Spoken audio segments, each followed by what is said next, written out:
Halo kaum intelektual sekalian. Guys, baru-baru ini mantan dubes Iran mengatakan Donald Trump itu sakit jiwa. Nah, yang jadi pertanyaan, kenapa dia sebut Donald Trump sakit jiwa? Kemudian, kalau saya perhatikan, mohon maaf bagi yang nonton videonya, kalau saya perhatikan itu, justru Amerika itu meludahi Iran. Ya, saya harus mengatakan seperti itu. Kenapa saya mengatakan seperti itu? Ya pada faktanya seperti itu. Ya mohon maaf ya bagi pendukung Iran. Bayangkan Amerika itu jauh banget dari Iran, tapi mereka berhasil meludahi Iran. Dengan cara apa? Dengan cara membombardir Iran. Ayatollah Ali Khamenei meninggal, ekonomi Iran kacau balau, kemudian ada 20 jenderal Iran yang meninggal. Ya, Iran cuma bisa membombardir pangkalan militer Amerika. Itu pun pangkalan militer itu dibangun oleh ya orang-orang yang ada di negara Teluk. Itu bukan dibangun Amerika.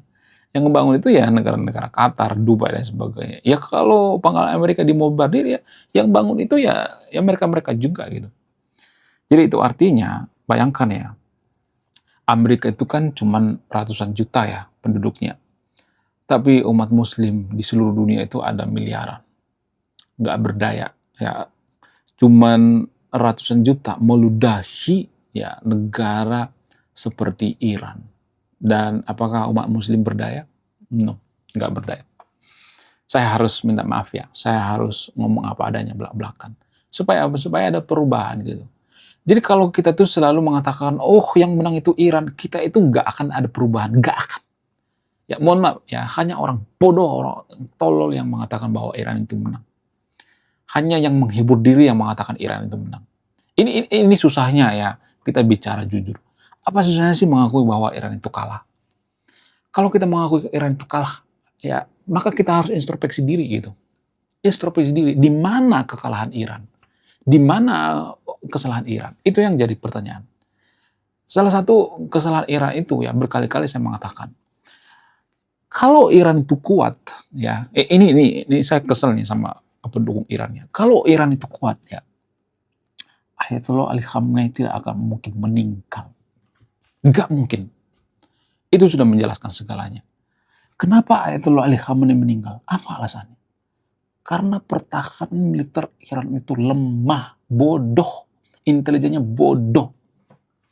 Ya. Jadi ini susah dijelasin sama orang yang IQ-nya 78 gitu ya, yang tidak bisa introspeksi diri. Kalau pertahanan militer Amerika itu lemah, maka Amerika tidak akan berhasil membombardir Iran. Itu sudah menjelaskan segalanya. Ya nggak usah dijelaskan sampai detail. Intinya pertahanan militer Iran itu sangat lemah sekali. Buktinya ada 20 jenderal yang meninggal. Bukan jenderal kaleng-kaleng ya. Pemimpin tertinggi IRGC meninggal. Tapi ya pendukung Iran itu ya, mereka nggak sadar bahwa mereka itu sebenarnya menghibur diri dan harus mengakui bahwa Iran itu kalah. Apa susahnya sih mengakui Iran itu kalah? Nah yang jadi pertanyaan, kenapa ya pendukung Iran begitu ngeyel gitu ya? Apakah karena IQ-nya setara 78 gitu, setara gorila gitu? Bagaimana fakta yang sebenarnya? Apakah mereka ini dibodoh-bodohi oleh pemuka agama? Apakah dibodoh-bodohi oleh media? Jadi di video ini saya akan bongkar sampai ke akar-akarnya. Dan ada satu misteri yang sampai sekarang ini belum dibongkar. Apa itu? Kenapa Ayatollah Ali Khamenei bisa meninggal? Padahal dia dilindungi oleh Allah, dilindungi oleh Tuhan. Pada saat Ayatollah Ali Khamenei dibombardir oleh rudal Amerika, kemana Tuhan saat itu? Katanya Tuhan Maha Kuasa. Kenapa Tuhan tidak melindungi Ayatollah Ali Khamenei? Apakah Tuhan itu lagi santuy-santuy di atas membiarkan rudal Amerika membombardir Ayatollah Ali Khamenei? Ini misteri yang belum terpecahkan. Jadi di video ini saya akan bongkar sampai ke akar-akarnya. Kenapa Ayatollah Ali Khamenei mau tiar padahal dia katanya dilindungi oleh Tuhan. Apa itu faktanya? Faktanya adalah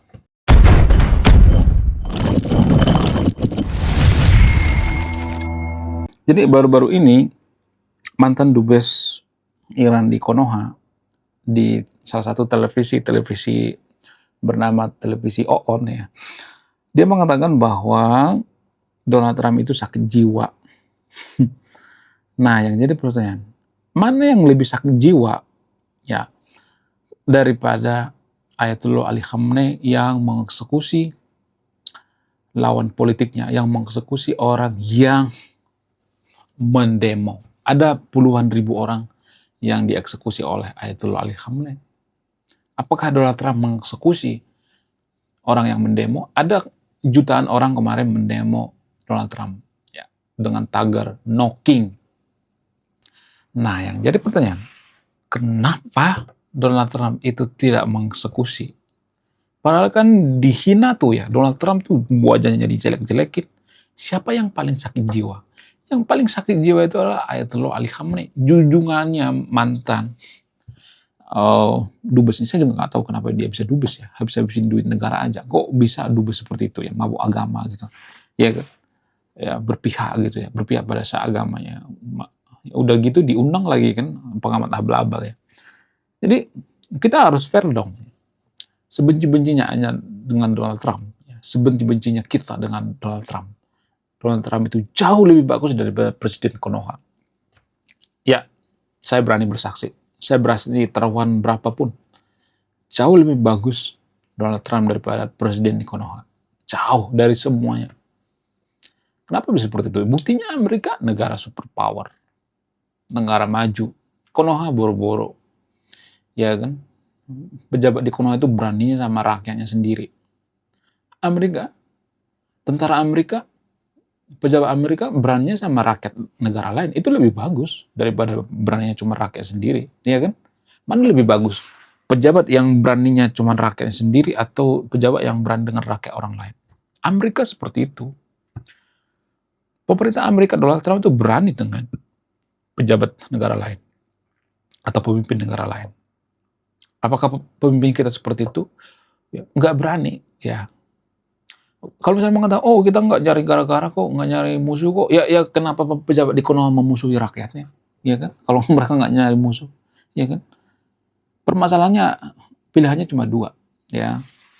Berani sama rakyat negara lain atau sama rakyatnya sendiri. Amerika memilih berani sama rakyat negara lain. Apakah itu tidak bagus? Enggak bagus. Emang dunia ini adil? Enggak kan? Dunia ini enggak adil. Ya. Jadi kita berangkat bahwa dunia ini enggak adil. Kenapa saya mengatakan seperti itu? Ya karena ada manusia yang terlahir cantik, ada yang terlahir ganteng, ya ada yang terlahir miskin, udah miskin, ya jelek lagi gitu. Ada yang seperti itu. Itu enggak adil namanya. Ya kemudian ada pejabat yang punya relasi gitu ya. Kemudian anak mereka dipersiapkan untuk jadi pejabat lagi. Itu namanya tidak.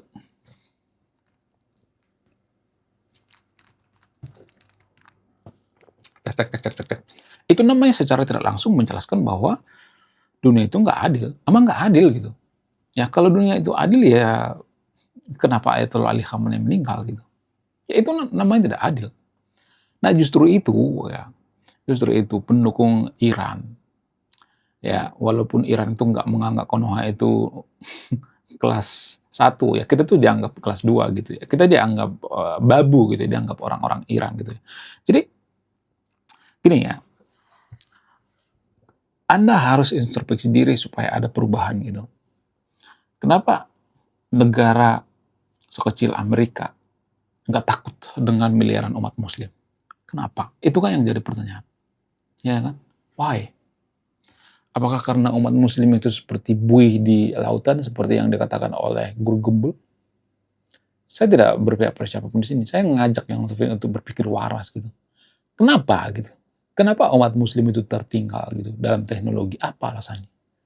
Ya, kalau saya ngomong apa adanya to the point, pasti banyak nanti yang kejang-kejang kelonjotan berjamaah. Pasti saya akan dikata-katain, kamu anti agama gue ya? Kamu anti dengan kita. Pokoknya lu itu benci dengan agama kita. Lu itu PKI. Lu itu apa? Lu itu cuman itu berkecil gitu. Jadi warga Konoha kan sedikit-sedikit berpikir seperti itu. Ya, tapi pada faktanya, kalau saya perhatikan, nggak semuanya tapi ya, yang umat muslim itu tertinggal dalam segala hal. ekonomi tertinggal, politik tertinggal, teknologi tertinggal. Kenapa bisa seperti itu? Apa alasannya? Ada salah satu alasan yang paling masuk akal, tapi kalau saya ngomong seperti ini pasti banyak nanti yang kejang-kejang, keloncotan gitu ya. Kenapa bisa seperti itu? Apa alasannya? Karena terlalu fokus pada akhirat. Nah, kalau saya ngomong seperti ini pasti banyak nanti yang kejang-kejang, keloncotan ya. Tahu apa lu tentang agama? Ya, sok tahu lu ya. Ngaji dulu sana. Ya, jadi warga Konoha kan seperti itu. Ngaji dulu sana gitu.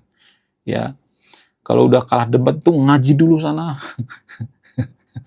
Ini orang yang mengatakan seperti ini orang yang tidak berilmu sebenarnya. Lagian nih saya mau nanya nih ya. Ya kalau kita hafal kitab suci misalnya, paham kitab suci, apakah kita itu langsung bisa jadi penemu gitu? Ya mentok-mentok jadi pemuka agama kan? Emang bisa semua warga Konoha itu pemuka agama? Enggak kan? Ya inti dari kitab suci itu kalau diperas, ya itu kita berbuat baik sama orang lain dengan cara menemukan suatu hal yang bermanfaat. Misalnya vaksin nih, itu kan inti daripada agama ya. Tapi kan kalau saya ngomong seperti ini pasti akan dikata-katain, kamu itu benci agama gue. Emang kamu dasarnya benci agama gue? Enggak, gue nggak benci dengan agama. Asal agama itu mengajarkan kejujuran. Permasalahannya kita nggak diajarkan kejujuran kan. Kalau kita diajarkan kejujuran tidak akan ada orang yang ngejarah, terguling gitu. Nggak ada. Nggak bakalan ada koruptor di Konoha kalau kita diajarkan kejujuran. Ya, pemuka agama di Konoha itu fokus mengajarkan tentang ritual-ritual keagamaan, cara berpakaian, penutup kepala gitu. Itu terus yang diulang-ulang terus gitu ya. Ya, itu terus yang diulang-ulang sampai ayam punya gigi ya. Ceramahnya itu aja terus yang diulang-ulang. Ini hukumnya apa? Dalam sholatib hukumnya apa gitu. Ya, itu aja yang diulang-ulang terus gitu. Ya, sehingga susah maju. Kalau umat muslim minoritas di Konoha enggak terlalu berpengaruh. Masalahnya kan mayoritas. Mayoritas itu mempengaruhi kemajuan. Agama itu mempengaruhi kemajuan suatu bangsa. Eropa maju karena dipengaruhi oleh semangat Protestanisme. Berkali-kali saya mengatakan. Baca buku Max Weber. Jadi, ya mohon maaf bagi itu videonya. Tujuan saya itu baik ya, supaya ada perubahan gitu. Ya, jangan sedikit-sedikit, yang salah itu Amerika. Emang dunia ini adil enggak kan? Siapa yang mengatakan dunia ini adil? Nggak ada. Nggak ada keadilan dunia ini. Adil dari mana? Adil dari Hong Kong. Ya, jadi jangan berharap keadilan gitu. Kita yang menciptakan keadilan itu sendiri ya. Ya, kita harus fokus pada teknologi gitu. Jangan fokus pada film-film hantu, gitu, gosip. Di Konoha itu yang viral itu film hantu gitu. Gosip. Kadang-kadang saya mikir ya kayaknya gue lebih bagus bikin channel film hantu aja deh ya. Karena channel film hantu itu nggak ada haters guys, nggak punya haters, ya kan, view-nya gila-gilaan, kayaknya itu lebih bagus ya, ya kan, ya, jadi mohon maaf bagi yang video ya, saya memang agak kasar yang ngomongnya, tapi tujuan itu baik ya.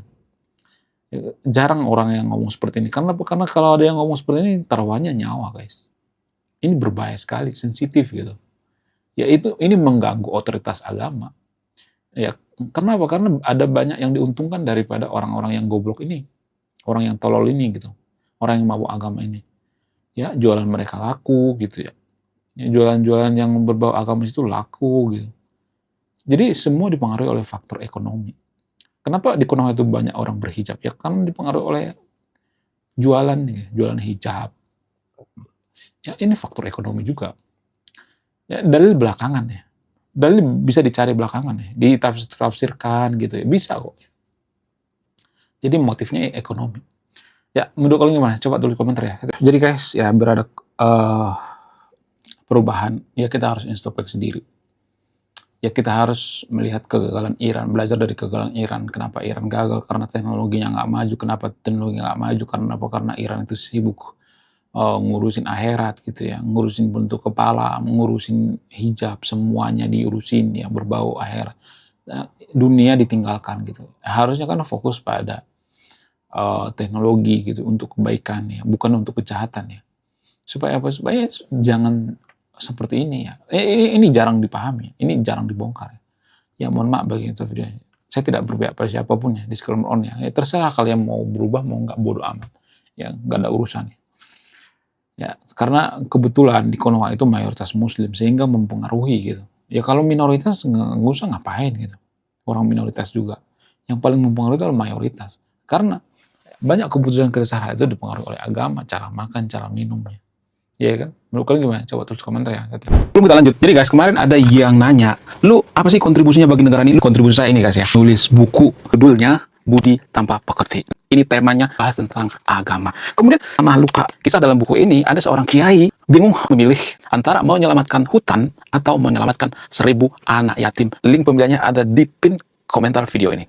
Jadi endingnya apa ya? Saya penasaran ini. Saya jadi penasaran ini isinya apa. Beliau juga beli ini. Link pembeliannya ada di pin komentar video ini. Kamu berbeda di Anda yang menyimpulkan.